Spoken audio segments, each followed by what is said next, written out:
Cuando Stalin lanzó el Ejército Rojo contra las escasas y mal equipadas fuerzas finlandesas, parecía que la campaña sería tan rápida y decisiva como la guerra relámpago de Alemania en Polonia, pero la gran diferencia, tanto en hombres como en medios, fue neutralizada al principio por la elevada moral de los soldados finlandeses y por la naturaleza del terreno. La conocida como Guerra de Invierno, que duró desde el 30 de noviembre de 1939 hasta el 13 de marzo de 1940, fue fruto directo del pacto de no agresión germano-soviético que definía las esferas de influencia de ambas potencias, colocando a Finlandia en la esfera de la Unión Soviética.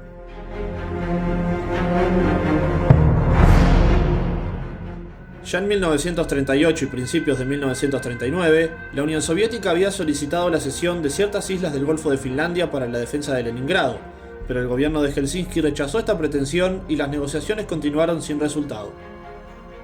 Para agosto de 1939, la Unión Soviética y Alemania firmaron el pacto Molotov-Ribbentrop, nominalmente un tratado de no agresión, pero que incluía un protocolo secreto en el que los países de Europa Oriental se dividían en esferas de interés.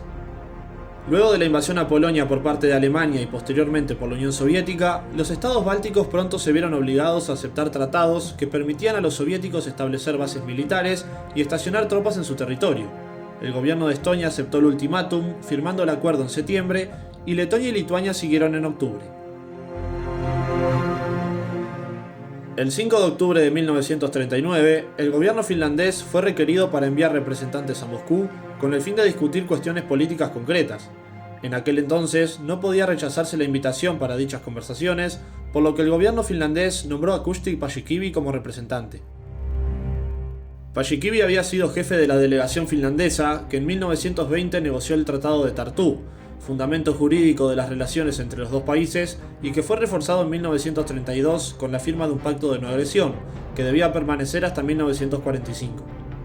El contenido de las instrucciones dadas a Paasikivi era el siguiente: el gobierno finlandés no podía tomar en consideración eventuales pactos de mutua asistencia, cesión de territorios o establecimiento de bases rusas en suelo finlandés, ya que medidas de este tipo se consideraban incompatibles con la política de neutralidad declarada por Finlandia. El gobierno finlandés estaba decidido a no considerar ningún acuerdo como el resto de las repúblicas bálticas, y para demostrar la firmeza de su postura, movilizaron el ejército y empezaron a evacuar las ciudades mayores y las zonas fronterizas. Las conversaciones iniciaron en Moscú el 12 de octubre. La delegación soviética propuso un pacto de mutua asistencia de carácter general, o al menos válido para todo el Golfo de Finlandia. Solicitó además la cesión en arrendamiento de la ciudad de Hanko como base militar, con una guarnición de 5.000 hombres, la cesión de todas las islas exteriores del Golfo de Finlandia, un traslado de la frontera del Istmo de Karelia de casi 65 kilómetros y así alejarla de Leningrado, el desmantelamiento de todas las fortificaciones a ambos lados de la nueva frontera, la cesión de la mitad finlandesa de la península de Rivasig en el extremo septentrional del país y un compromiso bilateral de no firmar ningún pacto dirigido contra el otro país. Como compensación, la Unión Soviética estaba dispuesta a ceder territorio en la zona de la Karelia soviética y permitir a Finlandia la fortificación de las Islas Hanan. Stalin explicó que las demandas soviéticas se debían únicamente a la necesidad de defender Leningrado. Con la anexión de la mitad finlandesa de la península de Rivasig, los rusos pretendían dominar el acceso al fiordo de Petsamo, donde se encontraba un puerto finlandés. De esta manera, se le impediría a un posible enemigo el desembarco en dicha zona. El resto de peticiones se basaban en la hipótesis de que un eventual enemigo podía acercarse a Leningrado por mar a través del Golfo de Finlandia o por tierra a través de Finlandia Meridional.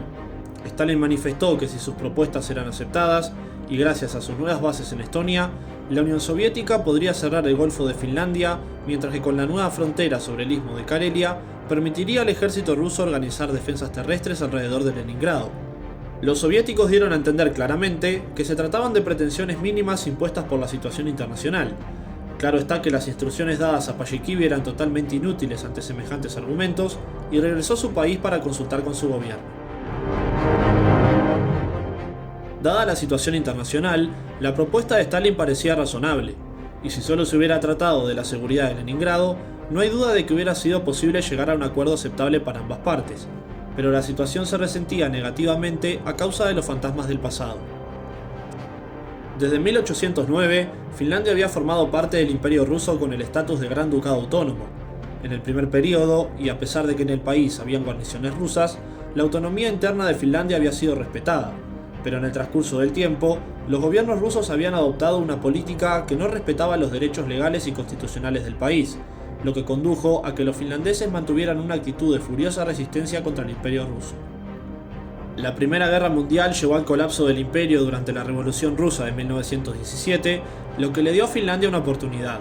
El 6 de diciembre del mismo año, el Senado de Finlandia declaró la independencia de la nación. El nuevo gobierno bolchevique era frágil y la guerra civil había estallado en Rusia, lo que llevó a que los soviéticos reconocieran al nuevo gobierno finlandés solo 3 semanas después de la declaración. Finlandia alcanzó la soberanía plena en mayo de 1918, después de una guerra civil de 4 meses, con los blancos conservadores derrotando a los rojos socialistas finlandeses. Después del Tratado de Paz firmado en 1920, las relaciones entre ambos países se mantuvieron con toda normalidad, pero con tales antecedentes, la actividad de los comunistas finlandeses representaba una constante advertencia de que cualquier día Rusia podía intentar repetir los hechos de 1918. A su vez, los soviéticos consideraban que el gobierno finlandés era fundamentalmente hostil con Rusia y no confiaban en las garantías de que, en caso de un eventual peligro, Finlandia no pondría su territorio a disposición del enemigo. Esta era la última consecuencia de esa herencia histórica, la falta de confianza recíproca entre ambos países, haciendo imposible llegar a algún tipo de acuerdo. Era lógico entonces que el gobierno finlandés juzgase inaceptables las propuestas rusas. En estas circunstancias, por el lado finlandés se alzaron dos voces influyentes, la del mismo Paasikivi y la del mariscal Mannerheim, comandante en jefe designado en caso de guerra. Ambos aconsejaban la conveniencia de que Finlandia hiciera concesiones ante las exigencias rusas. No obstante, ninguno de los dos se hacía ilusiones respecto a las intenciones de los soviéticos, y consideraban que si Finlandia se veía envuelta en una guerra, tendría que combatir sola y su derrota sería segura. El gobierno finalmente rechazó sus advertencias. Los ministros creían que la Unión Soviética no recurriría a la guerra, y si lo hacía, otros países intervendrían en su ayuda. Sin embargo, tal como advirtieron Mannerheim y Paasikivi, no había ningún dato concreto que llevara a pensar que otras potencias pudieran proporcionar una ayuda efectiva.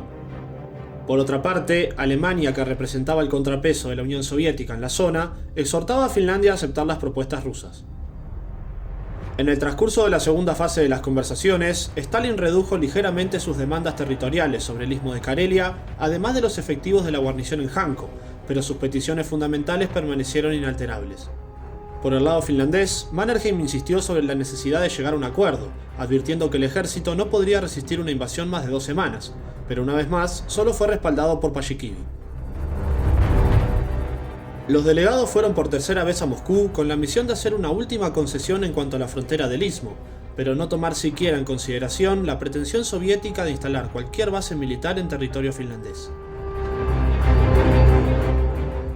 De las actas correspondientes a las conversaciones de Moscú, se deduce que Stalin deseaba sinceramente una solución pacífica, pero por otra parte, no estaba dispuesto a retirar sus demandas. Cuando el 9 de noviembre se vio que las negociaciones no conducían a ningún resultado, Stalin inició en el país una política de guerra.